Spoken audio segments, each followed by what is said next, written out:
बिस्मिल्लाहिर्रहमानिर्रहीम। मन सलवा क्या था, उसकी हकीकत क्या थी, ये किस नबी की उम्मत पर और क्यों नाजिल हुआ?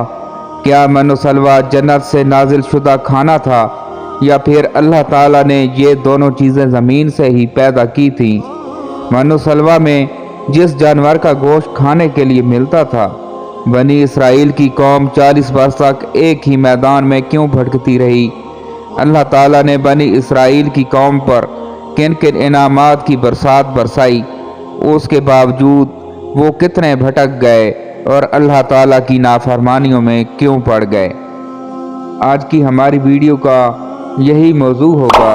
वीडियो को समझने के लिए वीडियो को मुकम्मल देखिएगा।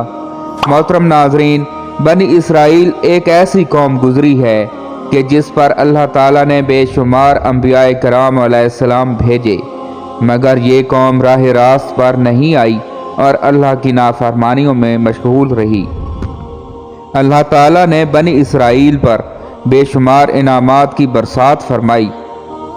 कुरान मजीद सूरह बकरा एक आयत में अरशाद बारी ताला है, और हमने तुम पर बादल का साया किया और तुम पर मनो सलवा उतारा और कह दिया कि हमारी दी हुई पाकीज़ा चीज़ें खाओ, और उन्होंने हम पर जुल्म नहीं किया, अलबत्ता वो खुद अपनी जानों पर जुल्म करते थे।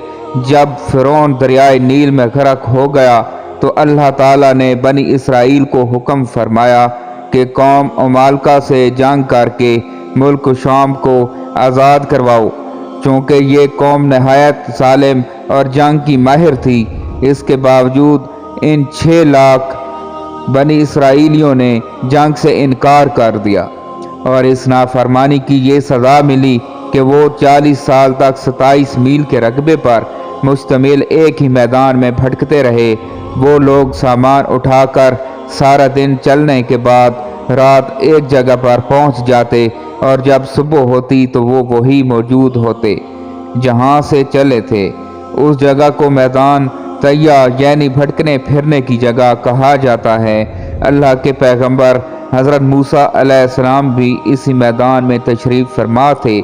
मैदान तैया में होने वाली अताएँ हज़रत मूसा अलैहिस्सलाम की दुआ से बनी इसराइल पर अल्लाह ताला ने इस मैदान में बेशुमार इनामात और अताएँ नाजिल फरमाई। बनी इसराइल के खाने के लिए हफ्ते के दिन के अलावा रोज़ाना आसमान से 2 खाने उतरते, जिन्हें मनो सलवा कहा गया। सलवा के बारे में मुफस्सरीन के मुख्तलिफ अक़वाल हैं। मन के बारे में सही कौल ये है कि ये तर्न जबीन की तरह एक मीठी चीज़ थी जो रोज़ सुबह सादर से तलुए आफ्ताब तक हर शख्स के लिए एक हिस्सा यानी तकरीबन 4 किलो बकदर उतरती, और लोग उसको चादरों में लेकर दिन भर खाते रहते। बाज़ मुफस्सरीन के नज़दीक मन से वो मुराद वो तमाम चीज़ें हैं जो अल्लाह ताला ने अपने बंदों को किसी भी मुशक्क़त और काश्तकारी के बग़ैर अता करके उन पर एहसान फरमाया। और सलवा के बारे में सही कौल ये है कि ये एक छोटा सा परिंदा, और उसके बारे में एक कौल ये भी है कि ये परिंदा भुना हुआ बनी इसराइल के पास आता था, और एक कौल ये है कि जनूबी हवा इस परिंदे को लाती और बनी इसराइल उसका शिकार करके खाते। अल्लाह ताला ने कुरान मजीद में अरशाद फरमाया, और हमने तुम पर बादल का साया किया और तुम पर मनो सलवा उतारा और कह दिया कि हमारी दी हुई पाकीज़ा चीज़ें खाओ, और उन्होंने हम पर जुल्म नहीं किया, अलबत्ता वो खुद अपनी जानों पर जुल्म करते थे। कोहे तूर का एक सफ़ेद पत्थर उनके पास था। जब पानी की हाजत होती तो अल्लाह के पैगंबर हज़रत मूसा अलैहिस्सलाम अपने आसा उस पत्थर पर मारते, और बनी इसराइल के 12 कबीलों के लिए उस पत्थर में से बाहर चश्मा जारी हो जाते। ये वही आसा था जिसे हज़रत मूसा अलैहिस्सलाम ने नमरूद के जादूगरों के सामने फेंका था, और अल्लाह ताला ने इस आसा को एक अज़्ज़ा बना दिया था। इसी आसा की बरकत से اس پتھر سے بنی اسرائیل کے 12 قبیلوں کے لیے 12 چشمے اللہ تعالیٰ جاری فرما دیتا۔ دھوپ سے بچاؤ کے لیے ایک بہت بڑا سفید بادل سارا دن بنی اسرائیل کے لوگوں پر سایہ کرتا، رات میں میدان کے بیچ میں ایک نورانی ستون اترتا جس کی روشنی میں وہ لوگ کام کاج کرتے۔ اللہ تعالیٰ نے ان لوگوں پر اتنی عنایتیں کی کہ ان کے بال اور ناخن تک نہیں بڑھتے تھے، کپڑے پھٹتے نہ ہی میلے ہوتے۔ پیدائشی بچوں کے جسم پر قدرتی لباس ہوتا جو جسم کے ساتھ ساتھ بڑا ہوتا جاتا۔ من ایک میٹھی چیز تھی جو فجر کے وقت سے سورج نکلنے تک ہر شخص کے لیے 4 کلو اترتی تھی۔ جب بنی اسرائیل یہ میٹھی چیز کھا کر اکتا گئے تو انہوں نے آپ علیہ السلام کی بارگاہ میں شکایت کی، جس کے بعد ان کے لیے سلوہ اتارا گیا جو ایک بھنا ہوا چھوٹا پرندہ تھا۔ بعض مفسرین نے اس پرندے کے حوالے سے لکھا ہے کہ یہ تیتر تھا اور بعض نے لکھا تھا کہ بٹیر تھا۔ منو سلوہ کے حوالے سے روایت میں آتا ہے کہ یہ ایک ایسا کھانا تھا جو انتہائی آسانی سے ہضم ہو جاتا تھا، رنگ، خوشبو اور ذائقے میں بے مثال تھا، ہر طبیعت و مزاج کو موافق آتا تھا۔ پھر اللہ تعالیٰ نے بنی اسرائیل کو نافرمانی کی سزا دی، چونکہ حضرت موسیٰ علیہ السلام کا حکم تھا کہ کھانا روز کا روز کھا لیا جائے، سوائے جمعہ کے، کل کے لیے بچا کر نہ رکھا جائے کہ ہفتہ کو من و سلوہ نازل نہیں ہوتا تھا۔ مگر بعض ضعیف القتال لوگوں کو یہ ڈر لگنے لگا کہ اگر کسی دن من و سلوہ نہ اترا تو لوگ اس میدان میں بھوکے مر جائیں گے، چنانچہ ان لوگوں نے کچھ چھپا کر کل کے لیے رکھ لیا۔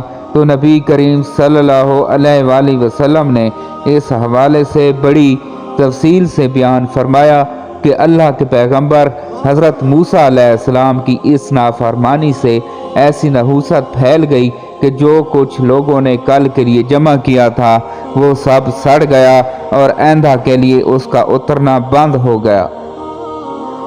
حضور نبی اکرم صلی اللہ علیہ وآلہ وسلم نے ارشاد فرمایا کہ اسی لیے بنی اسرائیل نہ ہوتے تو کھانا کبھی خراب ہوتا اور نہ گوشت سڑتا۔ کھانے کا خراب ہونا اور گوشت کا سڑنا اسی تاریخ سے شروع ہوا، ورنہ اس سے پہلے نہ کھانا بگڑتا تھا اور نہ گوشت سڑتا تھا۔ ان تمام عطاؤں اور انعامات کا ذکر اللہ تعالیٰ نے قرآن مجید میں بڑی تفصیل کے ساتھ بیان فرمایا اور فرمایا کہ جب تم نے موسیٰ سے کہا کہ اے موسیٰ، ہم سے ایک ہی قسم کے کھانے پر ہرگز صبر نہ ہو سکے گا، اس لیے اپنے رب سے دعا کی کہ وہ ہمیں زمین کی پیداوار، ساگ، تکڑی، گیہوں، مسوڑ اور پیاز دے۔ آپ نے فرمایا کہ بہتر چیز کے بدلے ادنا چیز کو کیوں طلب کرتے ہو؟ اچھا شہر میں جاؤ، وہاں تمہاری چاہت کی یہ سب چیزیں ملیں گی۔ اور اللہ کے غضب لے کر وہ لوگ لوٹے کہ اس لیے کہ وہ اللہ تعالیٰ کی آیتوں کے ساتھ کفر کرتے تھے اور نبیوں کو ناحق قتل کرتے تھے۔ یہ ان کی نافرمانیوں اور زیادتیوں کا نتیجہ ہے۔ محترم ناظرین، امید کرتا ہوں کہ آپ کو ہماری آج کی نئی ویڈیو اچھی لگی ہوگی۔ اگر آپ کو ہماری آج کی نئی ویڈیو اچھی لگی ہے تو ہمارے چینل کو سبسکرائب کر دیں اور ساتھ ہی لگے بیل آئیکن کے بٹن کو بھی پریس کر دیں اور ویڈیو کو لائک اور شیئر کر دیں اور ساتھ ہی لگے بیل آئیکن کے بٹن کو ضرور پریس کر دیجیے گا تاکہ ہماری ہر نئی آنے والی ویڈیو آپ تک بر وقت پہنچتی رہے۔ اور کمنٹس باکس میں ایک پیارا سا اللہ کا نام لکھ دیجیے گا۔ اللہ پاک آپ کا نگہبان ہو، اپنا خیال رکھیے گا۔ اللہ حافظ۔